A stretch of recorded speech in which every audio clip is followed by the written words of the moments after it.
How to redirect your website in DirectAdmin. We assume you have already logged into your DirectAdmin account. Now click this Site Redirection icon. This is the interface where you can create new redirects and manage existing ones. Click Create New Redirect button.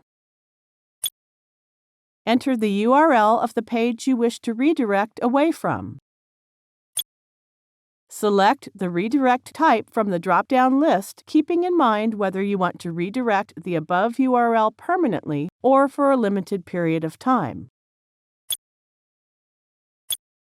Then enter the destination URL of the page you want the visitors to be redirected to.